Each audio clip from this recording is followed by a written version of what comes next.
SER Podcast.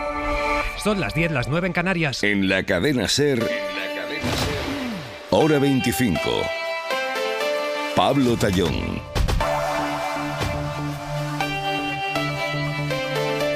Seguramente si en el catálogo de Netflix o de la plataforma que sea encontrasen una película sobre la Kitchen, buscarían otra, es decir, no la mirarían.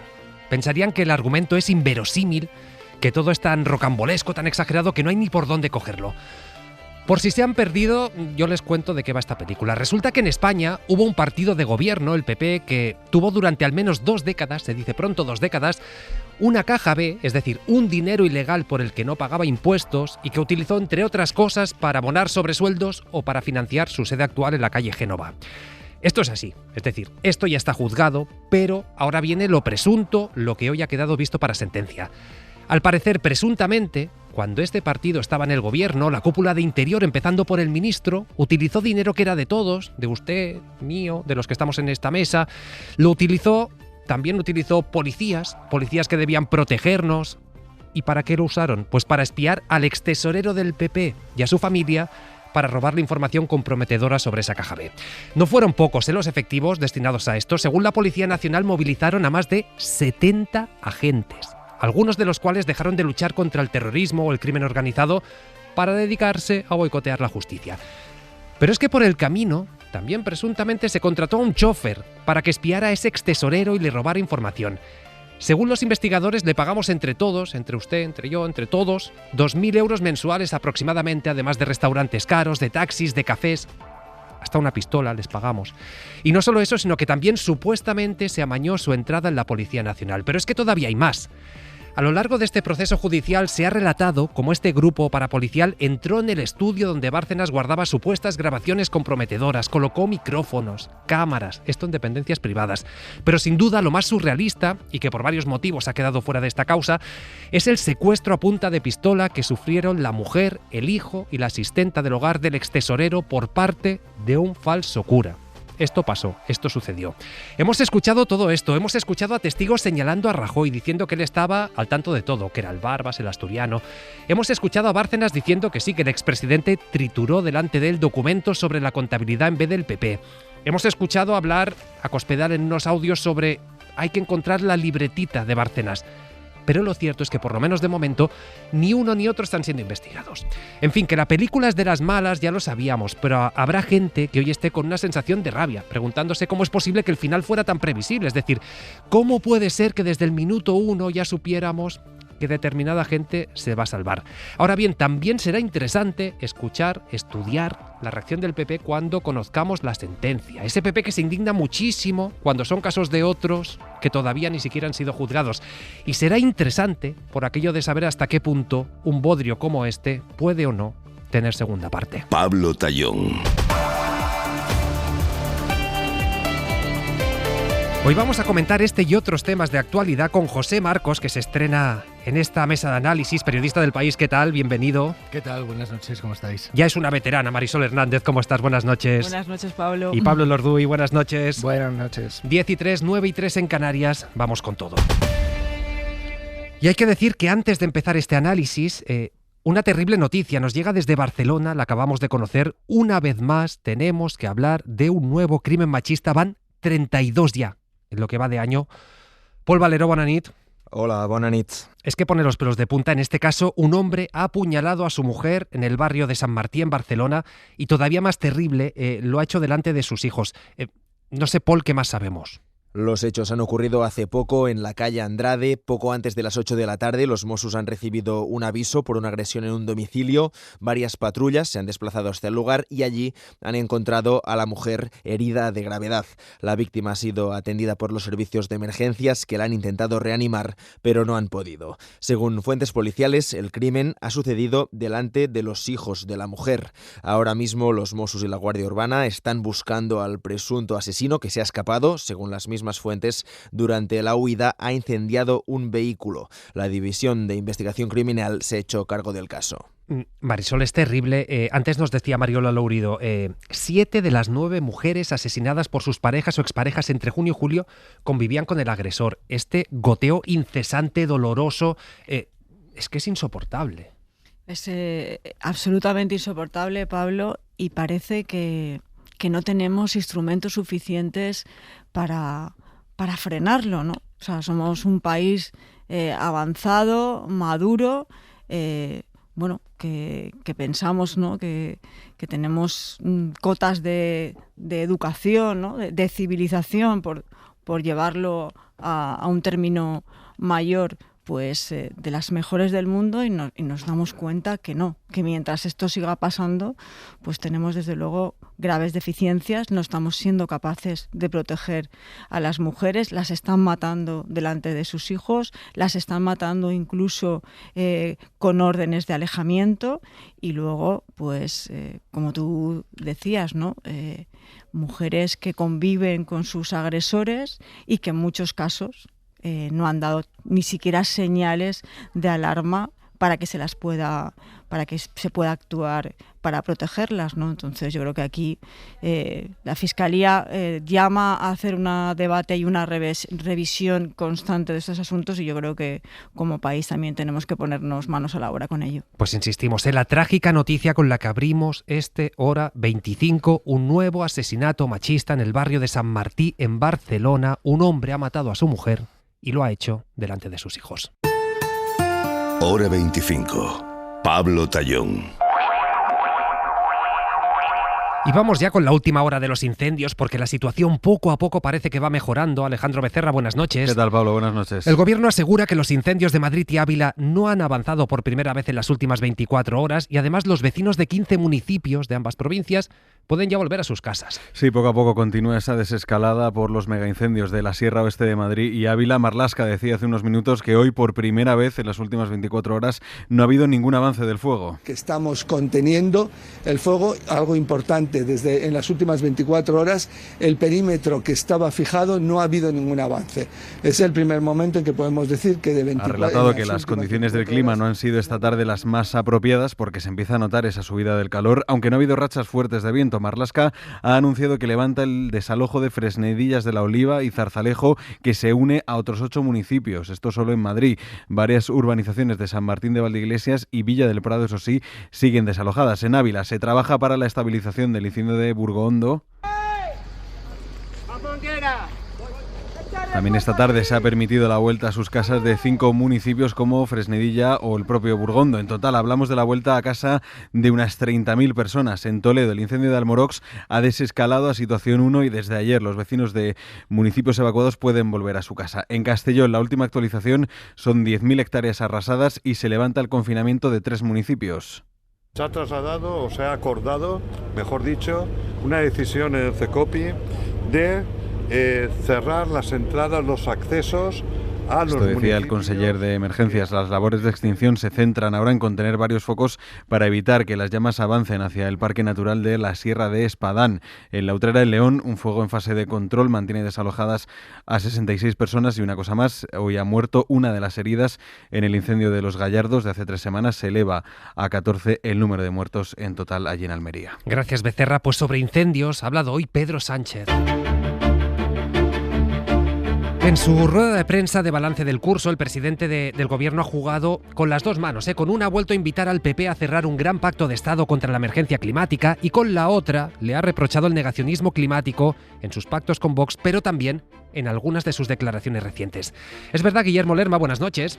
¿Qué tal? Buenas noches, Pablo. Es verdad que a pesar de este ofrecimiento se le ha preguntado al presidente si iba a llamar a Feijóo, si le iba a convocar a alguna reunión, y él ha dado a entender que, por lo menos ahora mismo, no entra en sus planes. No parece que vaya a levantar el teléfono Sánchez para atraer al PP a ese pacto de Estado. Las puertas están abiertas, ha dicho el presidente del gobierno, que ha recordado también que ni en el Parlamento ni en los contactos que ha intentado establecer con las comunidades autónomas ha habido mucho interés por parte de los de Feijóo. Hay algunas cuestiones que me invitan a ser un poco precavido, porque evidentemente en los acuerdos de gobierno que se están formando, en gobiernos donde la coalición del Partido Popular con Vox está muy presente, lo que hay no es precisamente una voluntad clara y firme de luchar contra la emergencia climática, sino todo lo contrario. El presidente ha optado por pasar página de los llamamientos a la unidad que lleva haciendo estos días para recriminar a la derecha algunas de las declaraciones que ha hecho sobre las causas de los incendios. Sin mencionarla, se ha referido en concreto a la presidenta de la Comunidad de Madrid. Me causa muchísima pena ver a líderes políticos, a representantes de instituciones públicas convertirse en portavoces de bulos, de desinformación, porque es evidente que la ley de montes no impide lo que dicen que impide. Cree el jefe del Ejecutivo que los recelos del PP a firmar un acuerdo para luchar contra la emergencia climática. El PP quiere un pacto contra los incendios, pero no quiere un pacto sobre una de las principales causas que provocan los incendios. Se explican por su eterna competencia con la ultraderecha de Vox. Oye, Guille, todavía no habíamos escuchado al presidente pronunciarse sobre la condena a su hermano ni sobre los últimos pasos judiciales contra su mujer. Y lo que ha hecho es reivindicar la valía profesional y la pulcritud de los dos. Es decir, ha venido a decir que David Sánchez y Begoña Gómez son mucho más que el hermano y la mujer del presidente. Y también Guille ha insistido en su confianza en Zapatero. Eso pese a las confesiones de los empresarios implicados en el caso, que ha evitado valorar. Las explicaciones, bueno, pues el presidente Zapatero las hará. Yo no soy el portavoz del presidente Zapatero. Sánchez sí ha reiterado su respaldo al expresidente. Desde luego cuenta con nuestro respaldo, respetamos su presunción de inocencia. Pero no ha querido profundizar mucho más en el caso que afecta a José Luis Rodríguez Zapatero, ni siquiera en la cuestión de las joyas, que aún tiene que explicar. Lo ha resuelto diciendo que él no es su portavoz. En lo que sí se ha extendido el presidente es en la respuesta a las preguntas sobre su hermano o su mujer, para poner en valor su preparación. Uno es mi hermano David Sánchez, licenciado en Económicas por ICADE, licenciado en Composición y Dirección de Orquesta por la Universidad Rusa de San Petersburgo, habla perfectamente ruso. ¿Y su trayectoria profesional? Begoña Gómez y yo nos conocimos cuando teníamos 30 años. Llevaba ya más de 10 años trabajando en su empresa, pero era una profesional antes de que yo la conociera. Sánchez ha evitado criticar las decisiones de la justicia, pero sí ha señalado que sus familiares sufren una causa impulsada por asociaciones que tienen intereses políticos. Resulta evidente que hay una intencionalidad por parte de estas acusaciones populares y, por cierto, por parte también de partidos políticos, de Vox, del Partido Popular. Y es que la presión judicial ha sido evidente durante este curso. El presidente sí que confía en que el tiempo y los recursos pongan las cosas en su lugar. Y en un año complicado para el gobierno y después de que el Consejo de Ministros no haya podido aprobar el decreto de vivienda o el registro horario como tenía previsto, Sánchez ha querido reivindicar, lo decíamos antes, no solo estos últimos 12 meses, sino todo su legado desde que accedió a la presidencia. Ha hecho, Guille, comparativas constantes entre la situación actual, cómo está España, que se ha aprobado, que no, y lo que se vivió durante los gobiernos de Rajoy.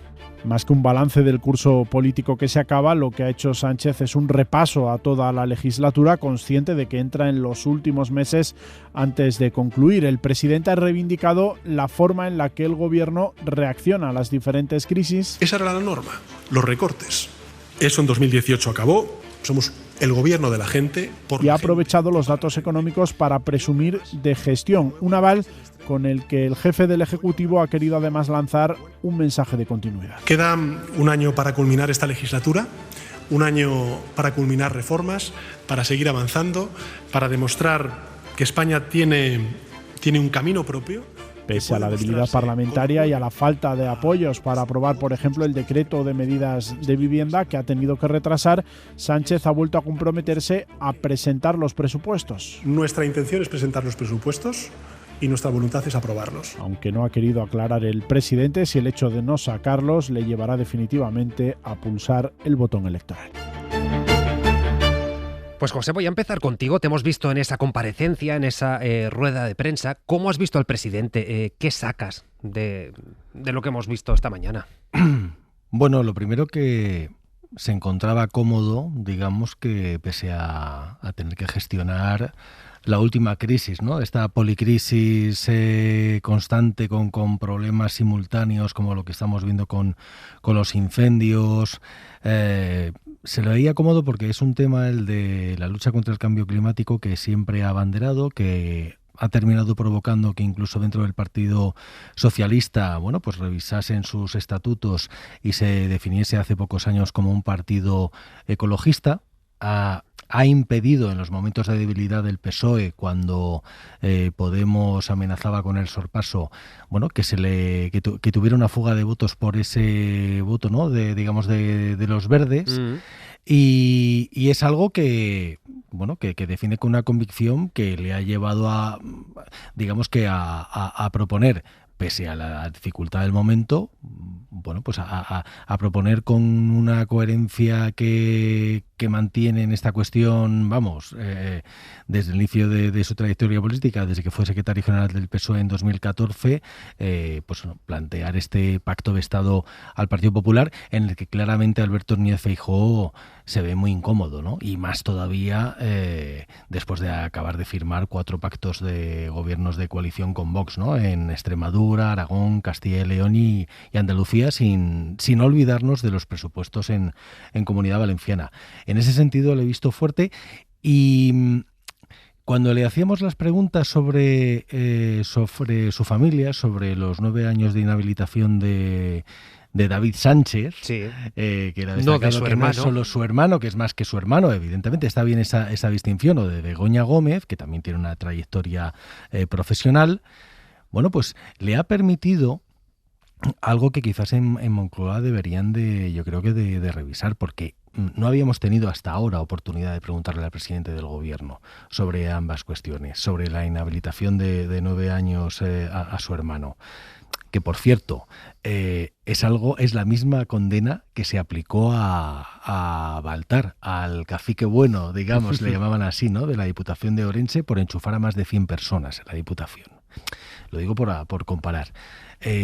Creo que hoy el presidente del gobierno, pese a que eran cuestiones pues que afectan a su vida personal y que no son agradables, creo que le viene bien trasladar su opinión, sobre todo ante lo que él ha destacado, ¿no?, que al final se deshumaniza a su hermano, a David Sánchez, a Begoña Gómez, y al final, bueno, y digamos que después de 2 años de proceso de esta causa iniciada por el juez Peinado contra la esposa del presidente del gobierno, y que da origen a aquellos 5 días de reflexión, aquella primera ocasión en la legislatura en la que Pedro Sánchez se plantea dimitir, bueno, pues es un escenario que, en términos políticos, dentro del PSOE, en Ferraz y en Moncloa, hasta se plantean que puede terminar convirtiéndose en un activo electoral,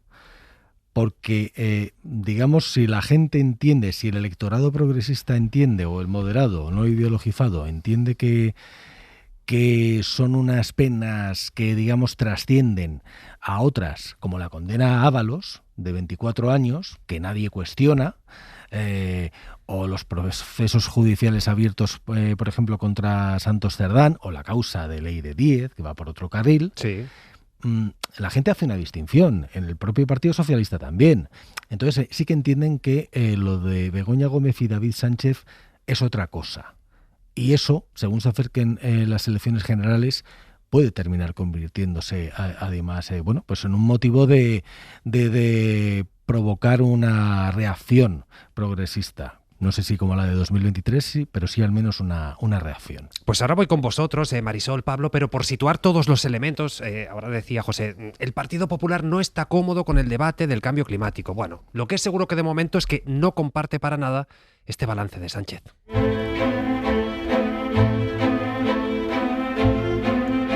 Sánchez está cada día más solo en la calle y más solo en el Parlamento, y cada día más acorralado en los tribunales. La gente no quiere que haga balances, quiere que confiese, que diga lo que sepa sobre la corrupción y que se vaya.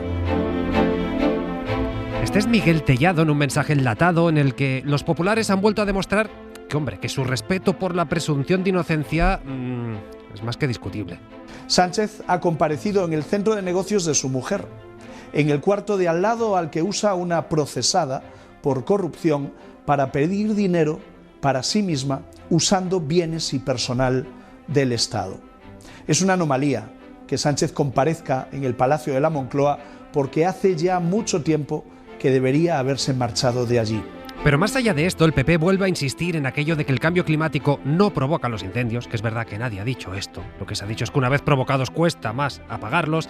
En cualquier caso, Adriana Jordán, buenas noches. Hola Pablo, buenas noches. Lo que mucha gente se puede estar preguntando es qué margen hay para que los populares se abran, esta vez sí, este año sí, a alcanzar un pacto con el gobierno en esta cuestión. Margen poco, ninguno. Los populares están alejados por completo del pacto de Estado contra la emergencia climática, pero hacen equilibrios para evitar esa foto de que son los que bloquean. Así que ponen sobre la mesa el plan que proyectaron hace un año para el terreno rural y forestal.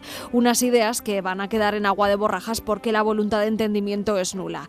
En esa estrategia para desviar la atención de la responsabilidad de las comunidades autónomas en el fuego, apuntan al Ejecutivo y le acusan de esconderse detrás del cambio climático, un factor, una emergencia que en el PP restan importancia. Afirman que no es una causa en sí misma, como sí lo puede ser la mano del hombre. Se acercan así también a Vox. Santiago Abascal marca el camino. En redes habla del cambio climático como delirios de Pedro Sánchez. El cambio climático, un delirio. Marisol, ¿cómo has visto hoy al presidente y cómo valoras esta reacción del PP? Bueno, yo sobre el presidente destacaría 3 asuntos, ¿no? Que ya un poco los hemos ido comentando. Yo creo que deja muy clara su carta electoral para 2027, que va a volver a ser el miedo a la ultraderecha y la influencia que está teniendo los postulados de Vox en el PP. Hay muchas personas, ¿no?, sobre todo en Madrid, diría yo, que creen que esto ya no tiene recorrido, pero yo creo que la Moncloa sí que opina que todavía se le puede dar una vuelta más a lo que pasó a 2023 y que lo que está pasando en todo el mundo, ¿no?, lo que supone Trump y otros líderes de extrema derecha que han llevado a los gobiernos, pues son un ejemplo de lo que podría pasar en España si al final hay un gobierno de PP y Vox, porque no parece que las encuestas den otra alternativa, ¿no? Entonces yo creo que en cada tema en el que el presidente puede, pues lo que hace es poner de manifiesto esto. Si yo gobierno pasan estas cosas, si gobernaran los demás pasarían estas otras, ¿no?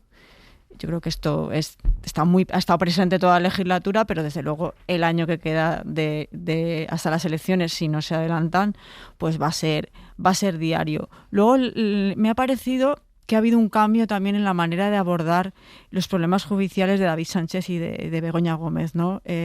Yo entiendo que para él ha sido un trauma personal, que le ha costado mucho gestionar, pero creo que siempre han dejado, en mi opinión, el espacio comunicativo vacío, ¿no?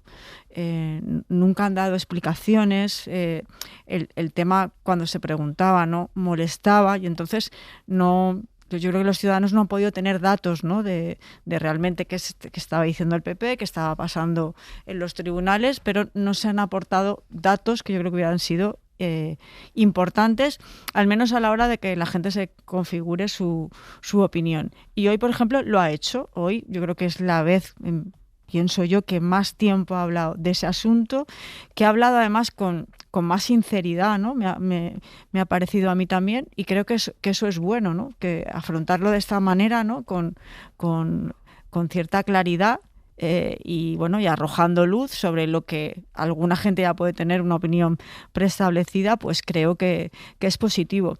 Y luego sí que me ha sorprendido que no ha sido tan convincente, al menos como yo esperaba, a la hora de comprometer la presentación de los presupuestos. Yo creo que en otros momentos lo hemos visto como más seguro, ¿no? Porque ha dicho, nuestra intención es presentar los presupuestos y mi voluntad es aprobarlos. Pero seguimos sin fecha todavía y bueno, y ya sabemos por los 3 años anteriores que nos han dicho que van a presentar los presupuestos y que no se ha hecho. Lo que pasa es que creo que en el día de hoy, posiblemente lo trataremos luego, tenemos datos que nos indican claramente que el presidente del gobierno está intentando recomponer su maltrecha mayoría parlamentaria. Se ha producido el indulto de Laura Borràs, que es una importantísima exdirigente de Junts, persona de confianza de Puigdemont en su momento, aunque ahora creo que está todo un poco más frío. Y luego se ha producido algo también muy importante, que es que Canarias, que socio del gobierno, no siempre, pero bueno, socio muchas veces bastante capital en algunas votaciones, ha virado su postura en la financiación autonómica, en la nueva financiación autonómica, que primero no apoyaba y tras una negociación discreta del ministro de Hacienda, ahora va a apoyar.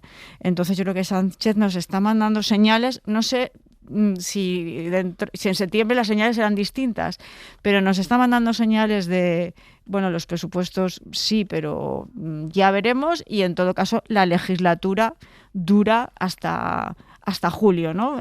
Y mientras tanto, pues voy a ver si mi mayoría parlamentaria, que ahora es tan inestable, pues bueno, vuelve a coger cierta fuerza. Pablo, ¿tú has visto estas señales también?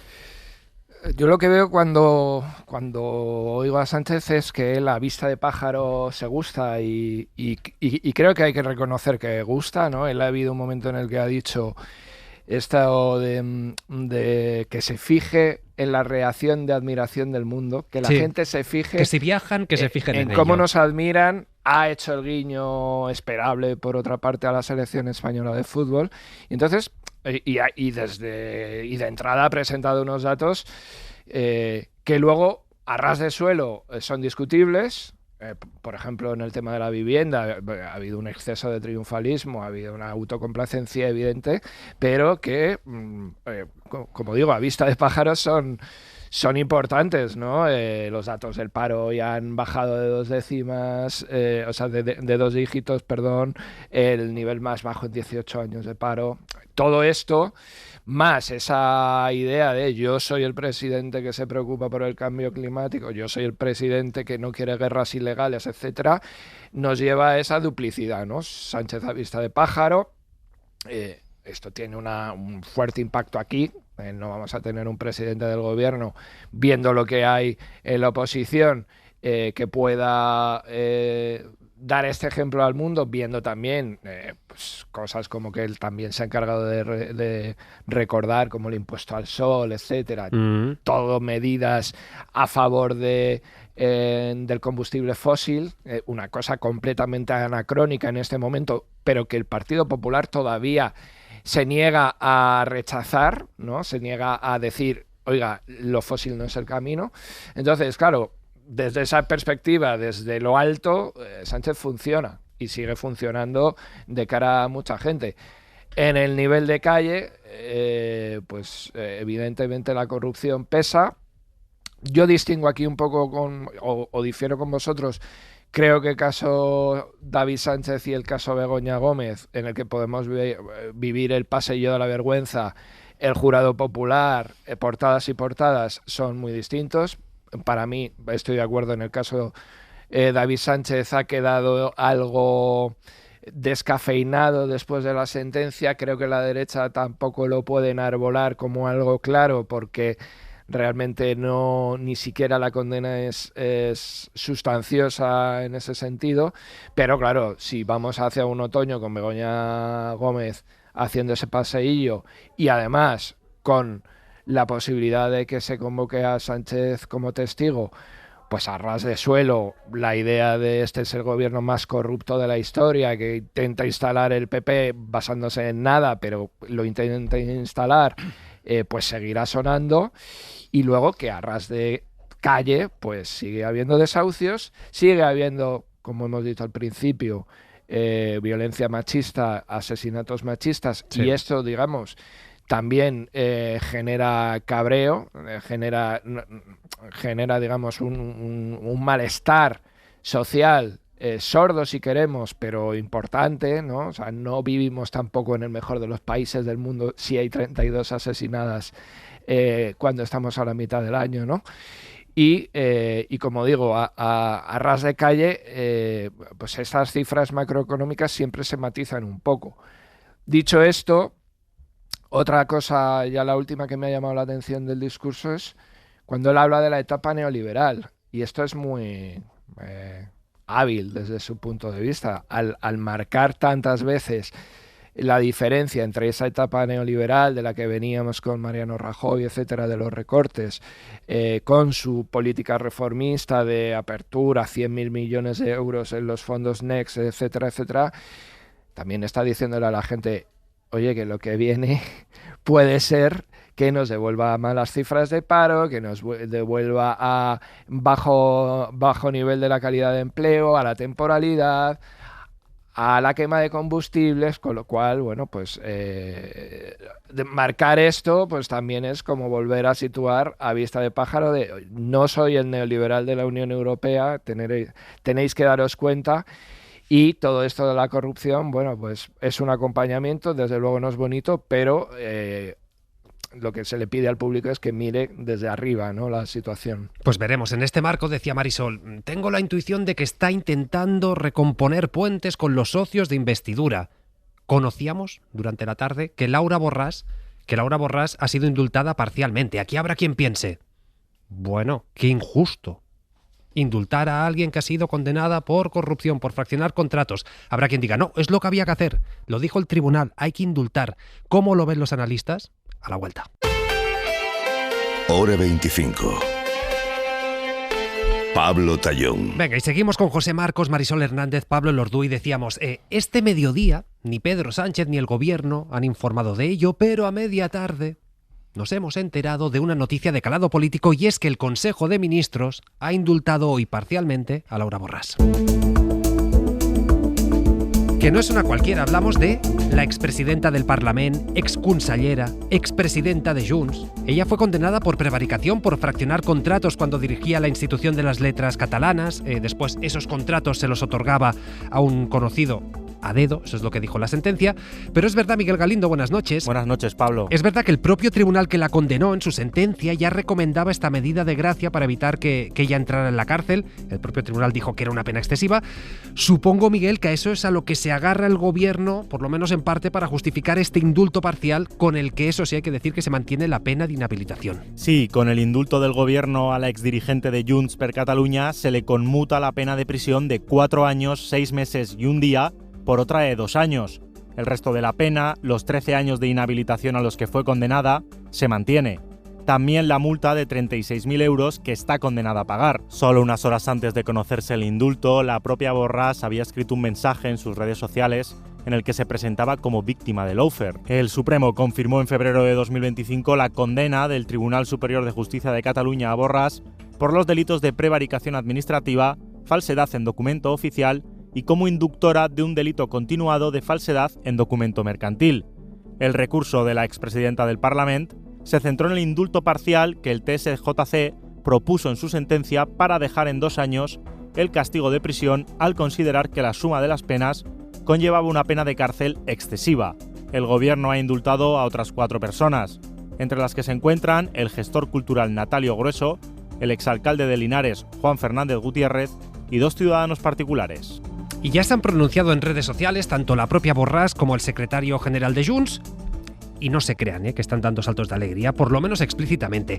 Lo que vienen a decir es que este indulto parcial es lo menos que se podía hacer tras un juicio que ellos siguen calificando de injusto. Sí, Pablo, la propia Laura Borràs ha escrito en sus redes sociales que la pesadilla no finalizará hasta que un tribunal determine que todo el proceso judicial que ha padecido es una gran injusticia.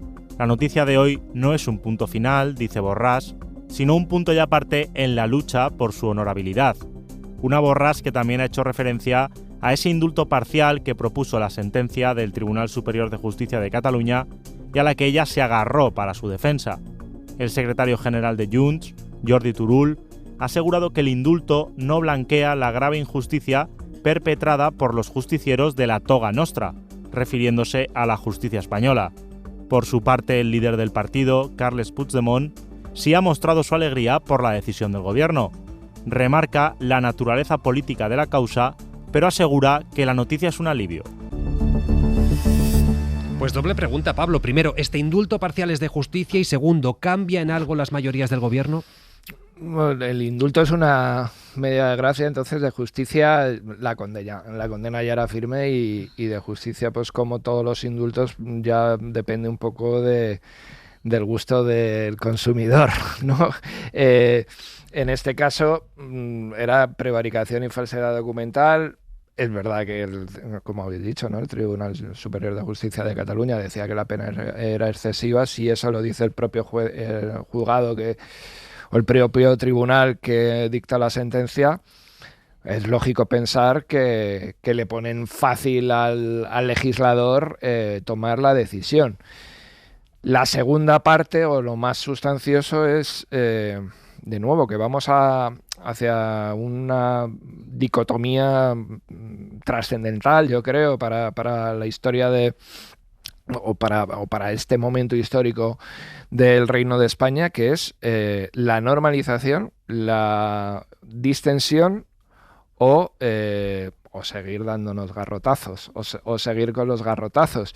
Entonces, a mí me resulta muy difícil no asociar este indulto a la amnistía, a lo que ha pasado a principios de este mes con el Tribunal de Justicia de la Unión Europea, teniendo en cuenta que Laura Borràs nunca se hubiera podido acoger a la amnistía porque era un caso completamente diferente. Pero sí que era presidenta del Parlamento, como habéis dicho, era una figura muy importante, cercana en su momento al núcleo motor de los hechos de 2017, y entonces qué duda cabe que como digo, que es muy difícil separar una cosa de la otra, pensando en que Cataluña tiene que ser un factor importante, digamos, en la recomposición, si es posible, del gobierno de cara a la presentación de unos presupuestos, o por lo menos a un final de legislatura suave, y después a la pequeña posibilidad, por pequeña que sea, valga la redundancia, de repetir una experiencia de gobierno de coalición. Entonces creo que los mimbres están dados para interpretar ese indulto en la misma línea de esa lógica de distensión. Y ahí sí que, de la parte del independentismo catalán, claro, denunciarán o denuncian preventivamente que no es suficiente, porque a partir de mañana o a partir de esta noche vamos a oír las cajas destempladas de la derecha diciendo que esto es el acabose, cuando indultos hoy se han concedido más, y se conceden en cada gobierno, se conceden, ¿no? Aznar también concedió unos cuantos, ¿no? Entonces, para mí la interpretación política no puede ir desligada de esto otro. ¿Lo ves igual, José? A ver, hoy ha habido un hecho muy llamativo, ¿no? En el balance del presidente del gobierno ha destacado que la relación con el resto de España era un problema para el 40% de los catalanes durante el procés, y que ahora lo era para el 2%. Entonces, bueno, es cierto que Laura Borràs siempre ha intentado vincular su condena cuando era la responsable de la institución de letras catalanas, ¿no? Y adjudicación de contratos, digamos, de forma irregular, que era lo que decía la condena ratificada por el Supremo, lo ha intentado vincular a una persecución política, ¿no? A lawfare, ¿no? Bueno, porque además, en esos años en los que ella estaba al frente de este organismo coinciden con la etapa convulsa, ¿no? Con esta década perdida del procés.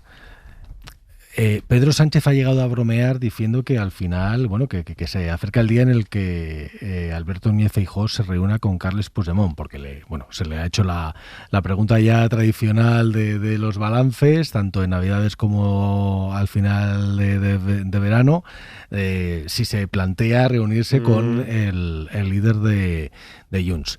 Y ha salido de forma natural, lo cual ya dice mucho del cambio en una cuestión que no nos olvidemos, fue la mayor crisis territorial política que ha habido en España, que lo ha condicionado todo, que todavía tiene sus secuelas, como lo vemos de forma muy habitual, y claramente asistimos a diario en el Congreso, ¿no? Con esta relación tan convulsa con Junts, con un Junts que poco a poco se va alejando incluso del bloque de la investidura, y por razones incluso ideológicas y con cierta normalidad se va acercando a las posiciones del Partido Popular. Bueno, pues en este contexto nos encontramos este indulto parcial que, si bien está justificado por la propia posición del Tribunal Superior de Justicia de Cataluña, hombre, no se nos escapa que por las fechas, un 28 de julio, media tarde, no aparecen las referencias del Consejo de Ministros. Bueno, pues es una decisión delicada, ¿no? Sensible, por mucha justificación que tenga. ¿Qué sucede?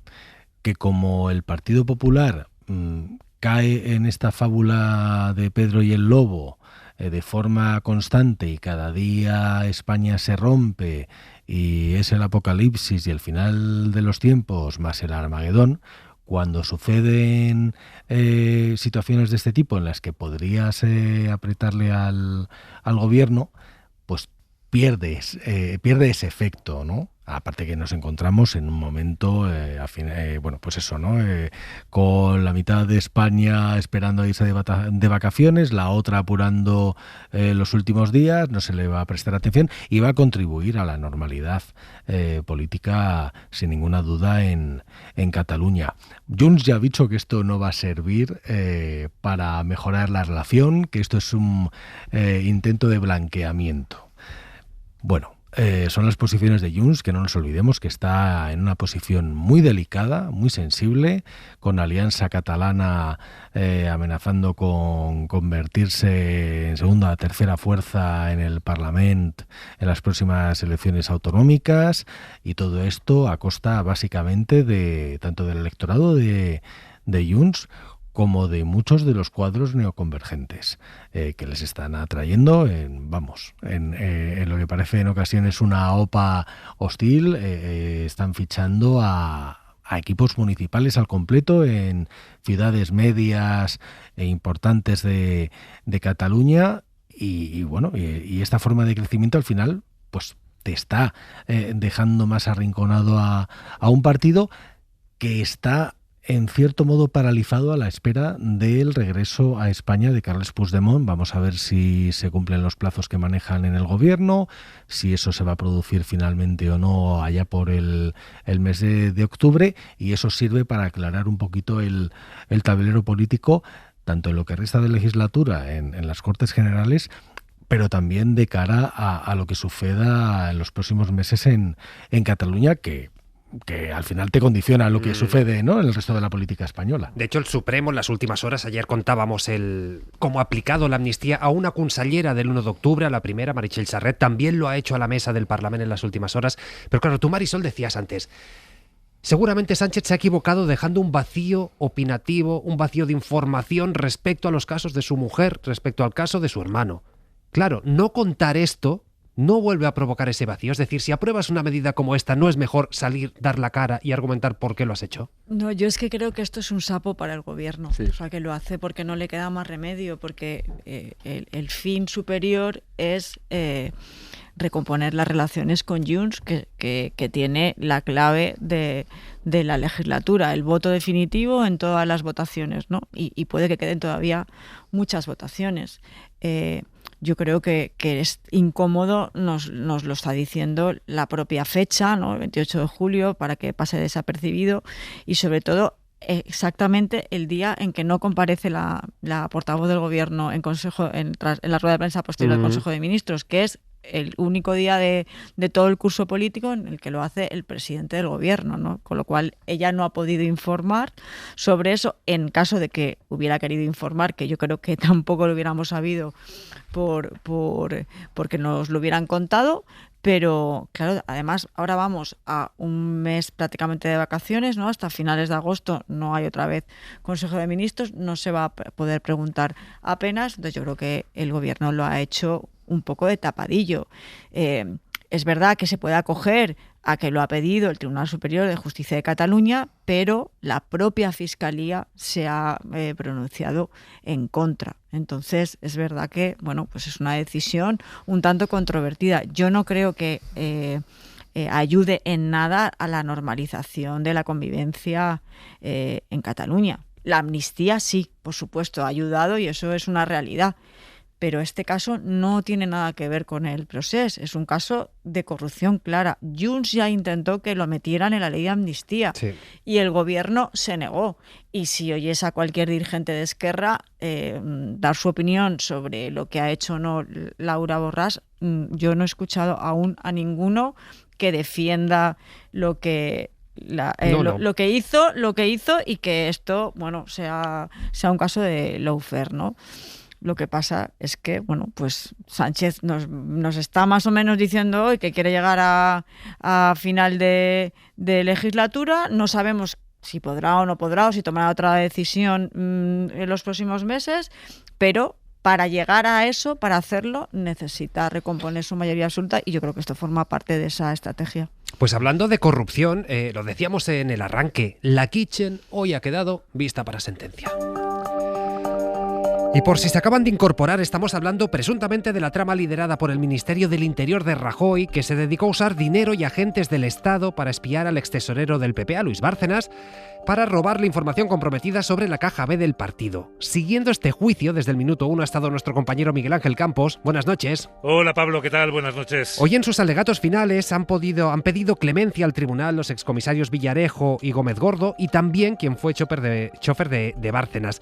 No sé, Campos, ¿cómo ha sido esta sesión final y para cuándo se espera la sentencia? Hemos escuchado al abogado de Sergio Ríos, último que faltaba por informar, quien más parecía abogado del PP, proclamando con vehemencia qué necesidad tenía este partido de destruir documentación que ya era del propio PP. Esto no es así, eran documentos de Bárcenas. También a la abogacía del Estado rechazar la responsabilidad civil que reclama el extesorero y las últimas palabras. Mientras el exministro Fernández Díaz y su secretario de Estado, Francisco Martínez, no han querido hacer uso de este derecho. Buenos días, muchas gracias, señorías. Nada que añadir, gracias. Puede volver, don Francisco Martínez Vázquez. Con la venia, muchas gracias, señoría. Nada que añadir. El comisario Villarejo sí lo ha utilizado para lamentar las causas que a su juicio le han traído hasta aquí. ¿Cómo se me ocurrió pisar, digamos, callos tan importantes para haber terminado donde he terminado? Y el chofer de Bárcenas, Sergio Ríos, supuesto topo del entramado, ha pedido clemencia. Siempre he creído que era para un operativo lícito totalmente. Y les pido pues la duda razonable, clemencia y justicia, que llevo 8 años de instrucción y 5 años suspendido de empleo y sueldo. También el comisario cercano a Cospedal, Andrés Gómez Gordo. En 3-4 meses se espera sentencia a esta supuesta operación desde las mismas entrañas del Estado para destruir las pruebas que tuviera Bárcenas sobre la caja B del PP o sus dirigentes. Esto hoy, pero como decía Campos, tú llevas siguiendo este juicio desde el minuto 1. Además, a lo largo de los últimos años has avanzado muchísima información sobre este caso. No sé qué es lo que más te ha sorprendido de estos 3 meses de proceso judicial y qué es lo que destacarías de lo que hemos escuchado y oído. Sorpresas pocas. Las acusaciones, peritos y la mayoría de testigos han corroborado la existencia de una operación ilegal para robar a Bárcenas la documentación comprometedora que tuviera sobre los dirigentes del PP. Y las defensas han afirmado que fue un operativo legal de inteligencia para encontrar el dinero y testaferros de Bárcenas. Desde el primer día ha sobrevolado en el juicio la idea de que no están todos los que son. En las agendas y grabaciones de Villarejo figura un tal El Barbas o el Asturiano como líder del entramado. El investigador principal dijo que era Mariano Rajoy. La persona a la que denominan el Asturiano es Mariano Rajoy, quien era el presidente del gobierno entonces. Y el extesorero Bárcenas ahondó en esta idea. Todo empezó con el PP. Esta operación se inicia por los representantes, por los responsables del partido en esos momentos, y luego tiene, yo creo, un traslado a la parte, digamos, relacionada, si eso se acredita, en el Ministerio del Interior. Pero empieza en el partido. El principal aludido, Mariano Rajoy, lo negó. M. Rajoy, el Asturiano o el Barbas. Mire, yo me llamo Mariano Rajoy, como todo el mundo sabe, y luego cada uno me llama como quiere. El expresidente dijo que no sabía nada, pero que en cualquier caso sería una operación legal. Coger el dinero del señor Bárcenas y averiguar quiénes eran sus testaferros. Pero eso es una operación policial. Al igual que Cospedal, que pese a las grabaciones que la implican, dijo como testigo que nunca supo nada. Nunca jamás. nunca. También declaró la exvicepresidenta Soraya Sáenz de Santamaría, jefa en su época del CNI, cuya implicación también se ha discutido. Negó conocimiento alguno y estuvo a lo que hubiera dicho Mariano Rajoy. Lo que haya dicho el señor Rajoy en esta sala, bien dicho está. Pero Villarejo ofreció otra versión. Reconoció que Rajoy estaba al corriente y le pedía información porque no se fiaba del beato ministro del Interior. A través de terceros, a mí el señor Rajoy me pedía que yo le informaba directamente porque no se fiaba de las versiones que le pudiera contar el señor ministro. El presidente de gobierno utiliza a terceros para que yo le dé la misma versión porque dice que no se fía de este señor que está todo el día rezando a las vírgenes. Y añadió que Rajoy engañó a la cúpula de Interior para obtener información beneficiosa para el PP. La Fiscalía y las acusaciones mantienen sus peticiones de condena de 15 años de cárcel para el ministro Fernández Díaz y su secretario de Estado y para la cúpula de la policía política. Claro, ahora lo decías, Campos, es decir, en el juicio ha habido testigos señalando a Rajoy, se ha hablado de esos audios de Cospedal con Villarejo sobre conseguir la libretita de Bárcenas. Habrá gente que no entienda por qué el expresidente, la exministra, incluso la exvicepresidenta Soraya Sáenz de Santamaría no hayan sido por lo menos investigados. ¿Esto por qué ha sido y qué puede pasar ahora, Campos? Porque hace unos días nos contabas que la audiencia ahora sí accedía a estudiar por lo menos los audios de Cospedal. Pues no han sido siquiera imputados porque el juez instructor García Castellón primero y la sala después no quisieron cruzar la inaceptable línea roja, en palabras de los fiscales anticorrupción, para investigar al PP y a sus dirigentes a pesar de los claros indicios. La sala impidió siquiera preguntar por el móvil de Rajoy que, según Villarejo, el presidente empleaba para comunicarse con el comisario y excluyó a Cospedal o a Cosidó de la causa. La cerró en falso, en palabras del Ministerio Público. Una vez definido el auto de procesamiento y abierto el juicio oral, sin los dirigentes del PP, el tribunal poco podía hacer para incluirlos. Pero el juicio ha dejado evidencias de que había más responsables de los que se han sentado en el banquillo. Esta circunstancia ha podido tener peso en el movimiento del juez instructor de la Audiencia Nacional, que donde dijo Digo, dice ahora Diego, y ha encargado a la Policía Judicial que analice los audios de la libretita de Cospedal, también aquellos en los que alude a que Rajoy lo sabía todo, y que presenten un informe sobre posibles responsabilidades penales. Habrá que esperar al informe, pero podría producirse la apertura de una nueva pieza separada sobre el caso, una suerte de Kitchen 2 que investigue la implicación de los más altos responsables políticos del PP. Pues veremos qué ocurre. Resumen de Miguel Ángel Campos de lo que ha sido el juicio de la Kitchen, que a veces nos olvidamos de estas cosas, como hace muchos años, como pasó, como duran tanto los procesos judiciales. Es gravísimo lo que se está juzgando en la Kitchen. Veremos la sentencia, la analizaremos aquí en Hora 25. Son las 11, las 10 en Canarias. En la cadena SER, Hora 25. Pablo Tallón. Y entramos en horas clave para los incendios. Se espera que mañana llegue una nueva ola de calor, así que vamos a preguntar a Nuria Seró cómo de intensa va a ser la noche, cómo va a evolucionar el viento, la humedad. Nuria, buenas noches. Hola, muy buenas noches. Mañana empieza la cuarta ola de calor y ya lo notaremos esta noche. Tenemos por delante una noche que será difícil conciliar el sueño, noche tropical en buena parte del centro, sur peninsular, Valle del Ebro y también en el Mediterráneo. Temperaturas mínimas que no bajarán de los 20 grados, incluso en Palma no se bajará de los 25 y en Madrid de los 24. Las temperaturas diurnas mañana en general serán más altas que las de hoy, salvo en el extremo norte, especialmente en el norte de Galicia y Principado de Asturias. Allí las temperaturas máximas serán del orden de unos 6 grados más bajas que hoy. En el resto tendremos que hablar de más calor y se podrán alcanzar los 42 grados en Logroño, los 40 en Vitoria-Gasteiz, 39 en Valladolid, 37 en Girona o 41 en Toledo. Una jornada en general con pocas nubes, aunque por la tarde podemos tener alguna tormenta fuerte tanto en la Ibérica Turolense como también en el Pirineo de Girona. La calima se irá expandiendo, entrará por el sureste y también tendremos polvo en suspensión en Canarias. Y en media hora, como siempre, el larguero con Yago de Vega. Buenas noches. Hola Pablo, ¿qué tal? Muy buenas. Hemos tenido nuevo partido de entrenamiento del Real Madrid, 4-1 sobre el Leganés. Ha marcado Valverde, que ha disputado los primeros minutos con el conjunto blanco después de estar en el Mundial. También ha marcado Mastantuono, que está un poco en el alambre. No se sabe si va a seguir este año o va a salir cedido. Ha marcado también Gonzalo y el último ha sido Pulido, en propia puerta. El sábado amistoso en Viena contra la Fiorentina. El Barcelona está en Inglaterra. Mañana se incorpora a los entrenamientos Rafinha, uno de los internacionales. El viernes, amistoso contra el Birmingham, y ya sabes que no ha viajado Laporta, le han detectado una arritmia, le han tenido que intervenir, todo solucionado, pero el presidente del Barça no ha podido viajar hasta Inglaterra. Y también vamos a hablar del lío que hay en Vallecas con el estadio, porque la Comunidad de Madrid ha dictado una orden de extinción de esa concesión que tenía con el estadio, ha hecho una auditoría, ha visto que estaba en malísimas condiciones, así que va a cometer una reforma a partir de mañana, que mínimo serán 2 meses, y veremos dónde juegan en el arranque de la temporada el Rayo Vallecano. ¿Cómo estarán los aficionados? Esto y más en El Larguero. Gracias, Hasta luego, Diego. chao. Hasta ahora, 11:02, 10:02 en Canarias.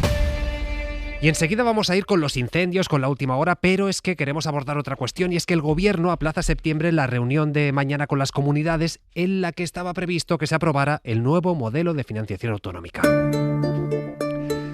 Sira Valdés, buenas noches. Hola, buenas noches. Esto lo hace a petición de las comunidades del PP, que piden más tiempo para estudiar una propuesta que en realidad rechazaron ya desde el minuto 1. Hacienda ha dado su brazo a torcer y finalmente ha pospuesto el Consejo de Política Fiscal y Financiera hasta el 4 de septiembre.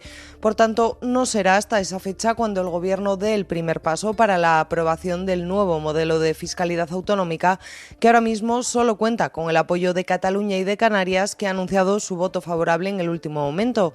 El Ministerio reacciona así a la petición de los consejeros del Partido Popular, que en una misiva le solicitaban que se retrasase esta reunión porque carecían de la información y el tiempo necesarios para valorar la propuesta de Hacienda, pese a que el Ministerio les ofreció el pasado mes de mayo reuniones bilaterales para abordar con cada uno de ellos este nuevo modelo de financiación, y todos rechazaron la invitación. En cualquier caso, desde el Ministerio encabezado por Arcadi España atienden a la petición de las comunidades del Partido Popular, que también aluden a la falta de oportunidad de una convocatoria. Dicen que se iba a celebrar en medio de una ola de incendios que ha motivado la declaración de emergencia nacional, lo que complica el calendario planteado por el Gobierno, que confiaba en poder sacar adelante este año el nuevo modelo de financiación y que entrase en vigor en 2027. Claro, ya saben que este nuevo modelo de financiación fue acordado inicialmente por el Gobierno y por Esquerra, saben que fue una condición de los republicanos para investir a Salvador Illa, y también saben que Cataluña ha sido la comunidad, por lo menos hasta ahora, que lo ha defendido con más convicción. Así que Radio Barcelona, Laura Pons, bona nit. Hola Pablo, bona nit. Laura, hoy es interesante preguntarse cómo ha sentado este nuevo aplazamiento tanto en el Govern como entre los socios, concretamente en Esquerra, Pons. Sí, pues imagínate, como un jarro de agua fría, porque Junqueras quería irse de vacaciones con el modelo de financiación que él pactó con los socialistas encarrilado y deberá esperar hasta septiembre. Un modelo, recordemos, que no incluye el IRPF, un impuesto que había sido el principal escollo de los presupuestos de Salvador Illa. Así que Esquerra se resigna. El presidente de los republicanos no entiende por qué el Ministerio ha aplazado la reunión, porque dice que con sus votos tiene suficiente. El Ministeri no necessita de cap més vot a favor. Amb els seus vots ja en té prou. Son declaraciones de Junqueras en TV3, quien lamentaba que el movimiento de hoy solo hace que perjudicar a los recursos, dice, destinados a escuelas y hospitales. Doncs està perjudicant a tota aquesta gent. Quan el PP hi posa Por traves... su parte, el Govern defiende que hay que agotar todas las posibilidades de negociación con el Partido Popular. Es Alicia Romero, consellera de Economía. Creo que hace bien el ministro de ofrecer ese diálogo. Ahora ya no habrá más excusas y, por tanto, tendrán que sentarse y ofrecer o como mínimo plantear propuestas. Sin embargo, fuentes del Ejecutivo catalán desconfían que el cambio en el calendario les haga modificar la opinión. Dudan de que en septiembre haya más casos como el de Canarias. Pues dejaba la pelota votando Pons. Pablo, ¿hay opciones de que más comunidades del PP se sumen a Canarias y puedan aceptar este modelo y por lo tanto pueda prosperar? Si fuera por una cuestión de perras, vamos a decir, de dinero, probablemente las habría. Hombre, es una cuestión de perras. Es una cuestión de perras, pero hay también una cuestión, hay una cuestión no, también pocas, de frente político, ¿no? Y yo creo que ahí la idea de darle una victoria de este tipo a Sánchez, a Illa, que suena además como posible sucesor de Sánchez si llegásemos a ese escenario, a Junqueras, pues para el PP pues es más que un sapo, ¿no? Es casi un tabú, ¿no? Entonces, obviamente Canarias es como el eslabón que se podía conseguir por las necesidades de financiación que tiene la propia insularidad, ¿no? Esto no se nos escapa a nadie, ¿no?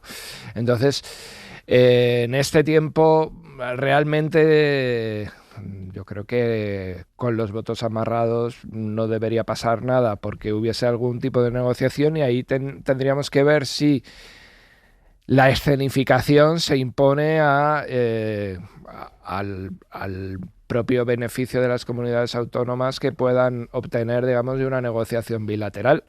Si se impone una escenificación desde Génova de este gobierno, vamos a ponerle todos los calificativos, usurpador, corrupto, etcétera, no puede seguir un día más y no hay que darle ningún tipo de oxígeno, pues obviamente no va a recibir ningún apoyo más y llegaremos a septiembre, previsiblemente con el de Canarias, por supuesto con el de Cataluña, que ya es suficiente. Luego viene la batalla del Congreso, pero que ya sería suficiente.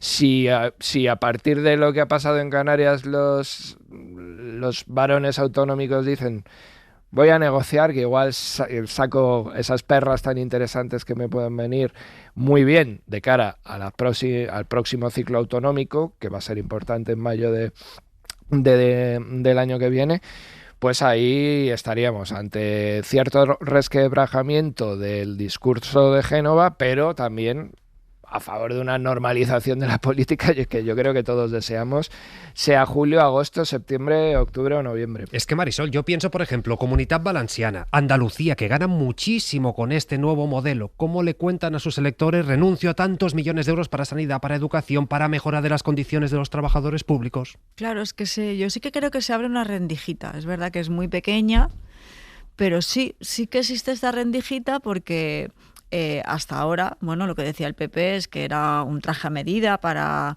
Cataluña, y es cierto, la reforma se realiza a instancias de Esquerra Republicana, tú mismo lo contabas, Pablo, pero bueno, no parecía que nadie diera por bueno que podía modificarse el modelo, ¿no? Que en las reuniones bilaterales cada comunidad podría, bueno, sacar algo a su favor y que se tuvieran en cuenta sus pretensiones. Y esto es lo que acaba de romper Canarias. O sea, lo que ha conseguido el gobierno con Canarias es demostrar que al menos hay voluntad negociadora. Es verdad que con Canarias era algo más fácil negociar, precisamente porque tiene un régimen fiscal propio. Entonces, bueno, había unas complicaciones que hacían que fuese más posible este acuerdo. Pero bueno, yo creo que ahora los presidentes del PP, pues habrá algunos que puedan dudar, ¿no? Y vamos a unas elecciones autonómicas en mayo, donde tú te tienes que presentar ante tus votantes, bueno, al menos habiendo intentado hacer todo lo posible para que tu comunidad esté mejor financiada. Sobre todo, como por ejemplo lo citabas tú también, Pablo, el caso de Andalucía o de Comunidad Valenciana o de Murcia, cuando realmente estás mal financiada, o sea, hay una situación injusta, histórica en el tiempo, y has hecho de la financiación una bandera, ¿no? Entonces, ¿cómo explicas eso? Que vas a decir que no a no sé cuántos millones de euros que van a repercutir en la vida de tus ciudadanos. ¿Qué ocurre? Que tenemos un precedente, que es el de la quita de la deuda. Sí. En la quita de la deuda sí que es verdad que Génova consiguió una posición común de todos sus varones. Entonces, este es un mal precedente para pensar en las posibilidades de que se resquebraje esa unidad. Pero veremos, porque todos los varones del PP no son iguales. Oye, hay algunos más díscolos que otros. Y luego yo creo que aunque para el gobierno esto es bueno, a pesar de las críticas que lanza Esquerra, que a mí me parecen injustificadas porque el aplazamiento es mínimo, no va a afectar.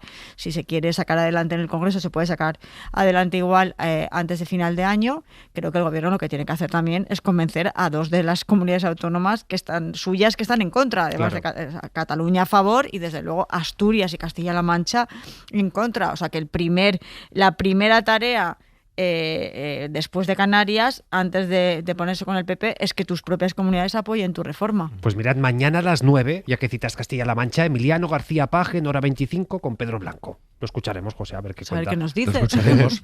A ver, es que evidentemente, sin pretenderlo, el Partido Popular le ha dado un balón de oxígeno al gobierno, porque de lo contrario cerraría el curso político mañana con una notoria bronca política.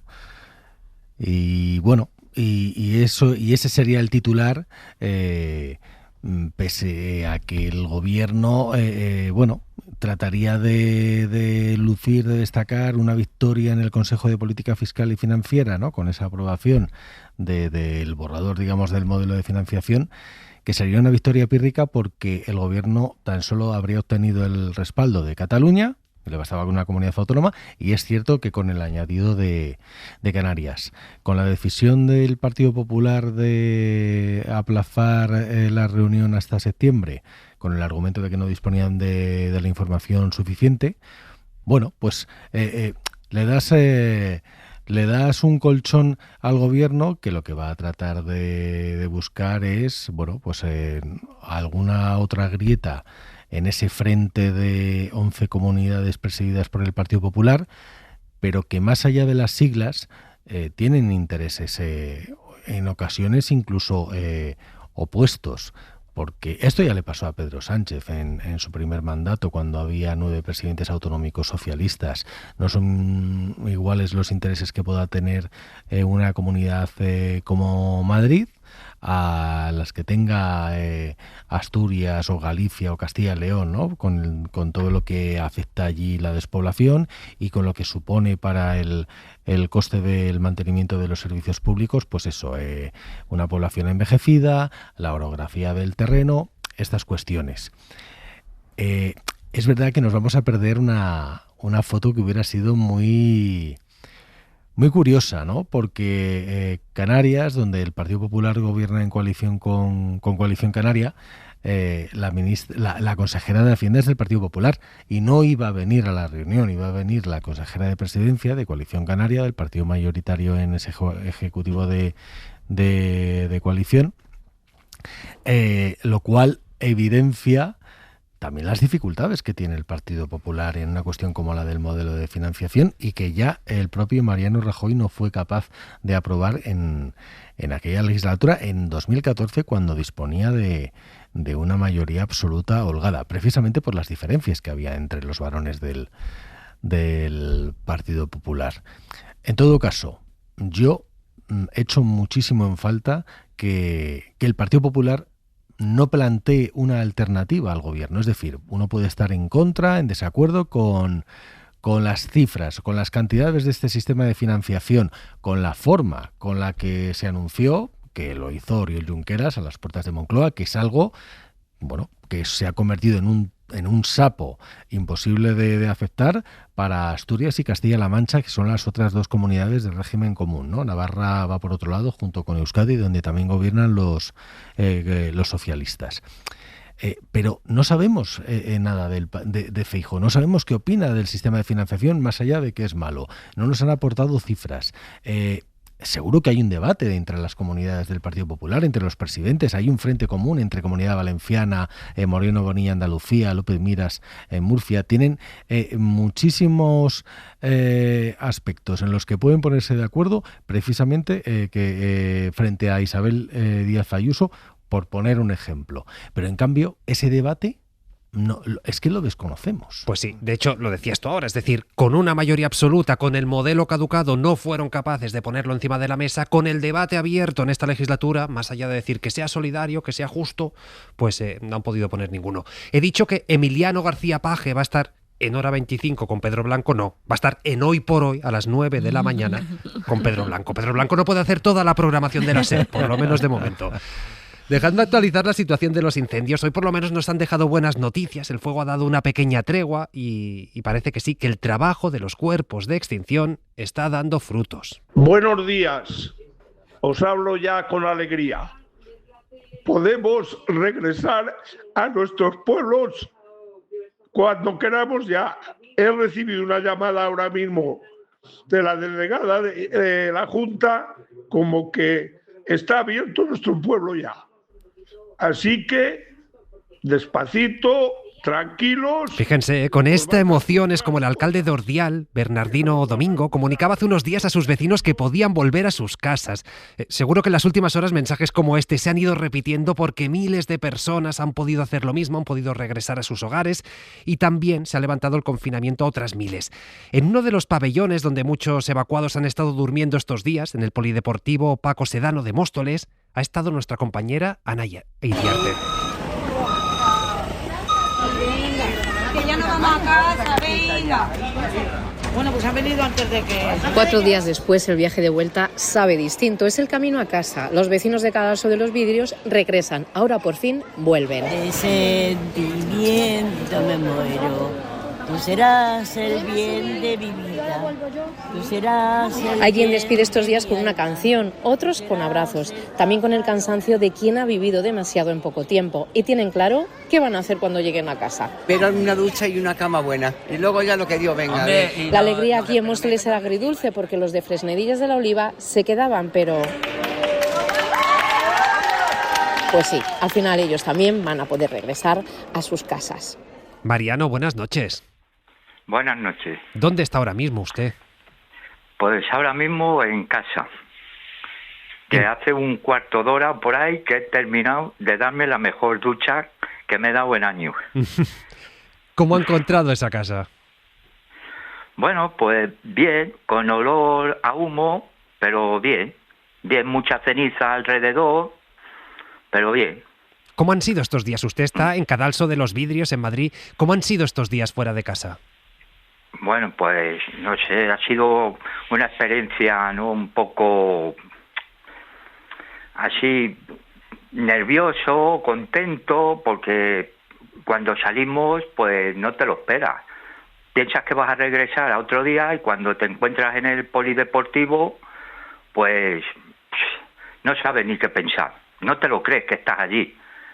No, es una cosa muy fuerte porque es la primera vez, ves tanta gente, todos desconcertados, hasta que ya te van colocando, te van explicando las cosas, porque es un sitio que vas, no sé, desconocido. Es como cuando va uno a la mili el primer día. No sé, ¿cómo recuerda el momento del desalojo? ¿Dónde le pilló? Mira, yo fui a comprar el pan, estaba comprando el pan y le dije al panadero, digo, en broma, ¿no? Digo, prepara unos bocadillos que en media hora nos vamos, digo, porque ya hay mucho humo, ya es demasiado el humo que hay. Y según iba llegando a casa, entré por la puerta y me dijo mi hermano que nos tenemos que ir. Y digo, ¿cómo que nos tenemos que ir? Y dice, sí, que le acaba de decir la tele y nada. Y a los 2 minutos pasó la Guardia Civil que nos teníamos que ir al polideportivo de Cadalso o a la Puerta del Día, que estaban los autobuses, el que no tuviera coche o no pudiera conducir, que se presentara allí, que vamos, que en media hora o antes nos íbamos. Mi hermano estaba haciendo unas lentejas, se quedaron a medias, nos fuimos con los puestos, ¿eh? No le dio tiempo a coger sus cosas, ¿eh? No. Yo me cogí las pastillas, pero para el día, y claro, pensando que a otro día íbamos a regresar. Claro. ¿Vale? Me decía porque antes... Diga. No, le iba a decir, me decía antes, me he dado la mejor ducha de mi vida. No sé de qué más tenía ganas cuando llegara a casa, que es aquello que decía, tengo ganas ya de pisar mi casa y hacer no sé qué. Hombre, por lo menos de llegar y ver de cómo está, porque claro, tú te vas informando por el teléfono, pero unos dicen una cosa, otros que estaba ardiendo alrededor de Cadalso, otros que no, otros que había mucho humo, otros que no había humo. ¿A quién haces caso? Y claro, tú lo quieres ver, tú quieres verlo con tus ojos, verlo, ¿vale? Pues qué porque bien. No sabes, y hasta que no llegas y abres la puerta, tú no sabes lo que te vas a encontrar. ¿Vale? Porque piensa, ¿se habrá ido la luz y se ha descongelado todo? ¿O se ha roto el agua y está inundada la casa? Claro. Es que no lo sabes. Y cuando llegas al pueblo vas viendo todas las calles con mucha ceniza y piensas lo peor. ¿Vale? Pues Mariano, nos alegramos que al final haya sido solo ese olor a ceniza, ese temor, que al final la casa esté en perfectísimo estado, que usted también, que haya vivido esto pues casi como una mili y que se haya podido pegar esta santa ducha ya esta noche. Muchas gracias por explicar su testimonio, gracias por estar esta noche en Hora 25. Nada, vosotros. Un abrazo enorme. Esta es la cara, pero la cruz sigue siendo obviamente ese fuego que sigue quemando, siguen los bomberos trabajando, la UME, las casas y negocios que se han perdido, no todo el mundo ha tenido tanta suerte como Mariano y por supuesto tampoco podemos olvidarnos de la incalculable pérdida de patrimonio natural. Nuestro compañero Javier Ruiz Martínez ha podido visitar de la mano de la UME y de la Guardia Civil la zona afectada por el terrible incendio de la Sierra Oeste de Madrid y esto es lo que ha visto. Hola Pablo, ¿qué tal? Buenas noches. ¿Te acuerdas de la carretera nacional 501 desde donde ayer te conté el pirocúmulo de 5 kilómetros de alto? Pues esa misma carretera estaba esta tarde llena de coches volviendo a sus pueblos. Muchos pitaban al ver el convoy de la Guardia Civil y la UME que nos ha llevado a algunos periodistas a la zona de Pelayos de la Presa y al pantano de San Juan. Lo que nos hemos encontrado dentro, lo que se van a encontrar los vecinos de los municipios afectados, es primero una zona de bosque inmensa y en gran parte quemada por este fuego.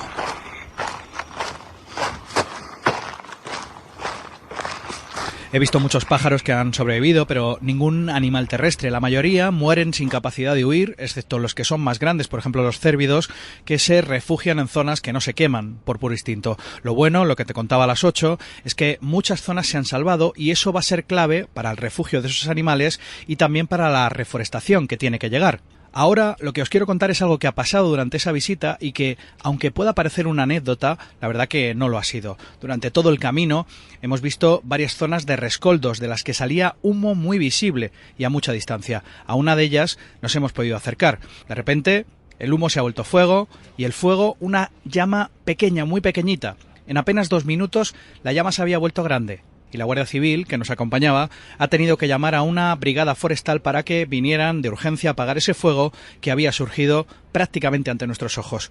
Es el efecto del viento en los tocones quemados, en el suelo tan caliente. El teniente general de la UME, al mando de la operación, Francisco Javier Marcos Izquierdo, nos ha explicado que vigilan esto muy de cerca. Estamos lanzando agua porque, lógicamente, lo errático y lo virulento del viento en estos días nos obligan a ser prudentes. La clave es, durante las 12 próximas horas, controlar esos puntos humeantes, esas reproducciones que podrían revertir la situación y crear una nueva situación de peligro. La clave de que no haya rebrotes es la vigilancia estos días de las zonas apagadas. El perímetro es inmenso, tenemos los satélites de la red Copernicus vigilando prácticamente uno a uno todos los puntos de fuego, pero la veteranía de los medios desplegados, todo el mundo ahora mismo en el terreno, es clave para que los rescoldos no se conviertan en nuevos focos. Gracias, Javi. Nos quedan muy pocos minutos, pero sí que queríamos saludar a Javier Rufino. Buenas noches.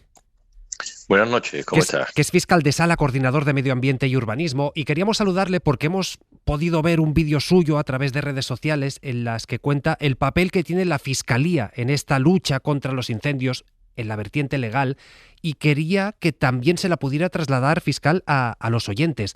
¿Por qué es importante también el papel de la Fiscalía en estos casos?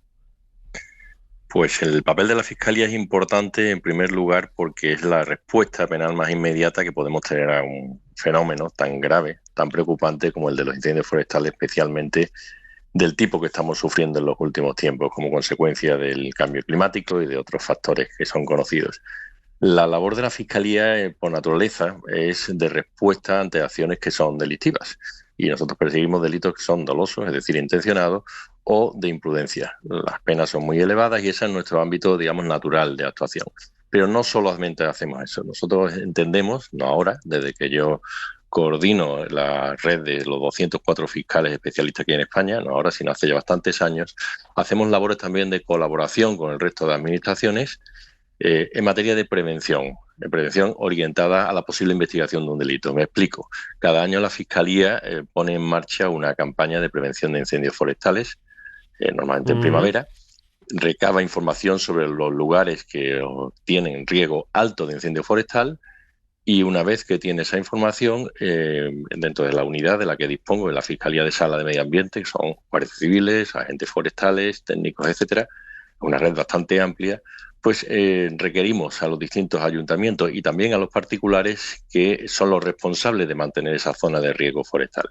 Esto incluye, por ejemplo, la denominación que ya empieza a ser conocida en los últimos días o semanas, que son los planes de prevención de incendios forestales, sí, a los que están obligados sobre todo las administraciones locales. Entonces, cuando identificamos zonas como vertederos descuidados, campings, vías férreas en mal estado, vías tendidos eléctricos en mal estado, o cualquier otra zona que esté cerca de superficie boscosa o forestal, requerimos, insisto, a los titulares o los obligados a mantenerlo, y en el caso de que se omita esa obligación que concierne no solamente a las administraciones, sino también a los particulares, si se produce luego un incendio forestal por imprudencia, abrimos una investigación por delito imprudente de incendio forestal. Esa es, digamos, la mecánica más habitual que tenemos. que naturalmente es de contestación al delito, pero también tiene un contenido preventivo porque nos parece que una situación de alarma y de emergencia como la que vivimos en España, con una superficie boscosa que supera la mitad del territorio nacional y que va aumentando de una manera muy significativa en los últimos años, la justicia también tiene que dar una respuesta que no puede ser la de copia y pega de otros años, no puede ser meramente conservadora y repetir modelos que ya no valen. Nos queda apenas 2 minutitos, pero sí que querría preguntarle porque ¿quiere decir esto que, por ejemplo, ayuntamientos que no tengan a punto un plan antiincendios podrían llegar a ser perseguidos penalmente? Bueno, en nuestro esquema penal no es posible una acusación contra los ayuntamientos como entidades, como determinadas entidades públicas, como comunidades autónomas o estados, pero sí a los responsables de esos ayuntamientos. De hecho, una práctica muy habitual en los últimos años en otras facetas del derecho penal, como son las cuestiones urbanísticas, hay multitud de sentencias condenatorias contra determinados responsables municipales o de otras administraciones públicas que no han cumplido sus obligaciones legales o que las han incumplido deliberadamente. Insisto, no es el ayuntamiento como tal, sino la persona que la dirige. Y ya la última también muy rápido.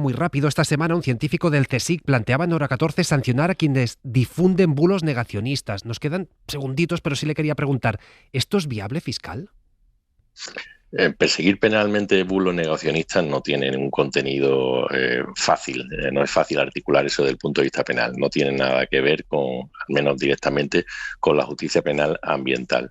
Otra cosa es las consideraciones morales o éticas que pueda tener ese tipo de conducta y desde luego si esto luego se traduce en acciones o conductas concretas derivadas de ello, pues ya puede tener otra consideración, pero así dicho en abstracto, tal y como lo plantea, no le veo recorrido. Pues Javier Rufino, fiscal de Sala, coordinador de Medio Ambiente y Urbanismo, nos parecía muy interesante que pudiera aportar qué hace la Fiscalía, que mucha gente se lo pregunta, ¿qué puede hacer la Fiscalía ante los incendios? Habérselo podido trasladar a la audiencia para que sepa en estos más de 200 puntos, estos más de 200 fiscales que están haciendo. Así que gracias por estar esta noche en Hora 25. Muchas gracias a usted. Que vaya bien. Y también vamos a agradecer porque nos quedamos ya sin tiempo, porque viene el deporte, porque viene Yago de Vega con los primeros amistosos, que si el Real Madrid, que si el Barça viajando a Inglaterra, que si el Rayo Vallecano. Pero la actualidad hoy no diréis que no ha sido intensa. José Marcos, Marisol Hernández, Pablo Lorduy, gracias también a los tres. Gracias a ti, Pablo. A ti, muy buenas noches. Y ya veremos cómo evoluciona. Vamos a seguir pendientes de los fuegos. Mañana más Hora 25, no se lo pierdan, a partir de las 8, las 7 en Canarias. Ahora se quedan con El Larguero y con Yago de Vega. Que pasen una feliz noche y hasta mañana. Hora 25, con Pablo Tallón. Para no perderte ningún episodio, síguenos en la aplicación o la web de la SER, Podium Podcast o tu plataforma de audio favorita.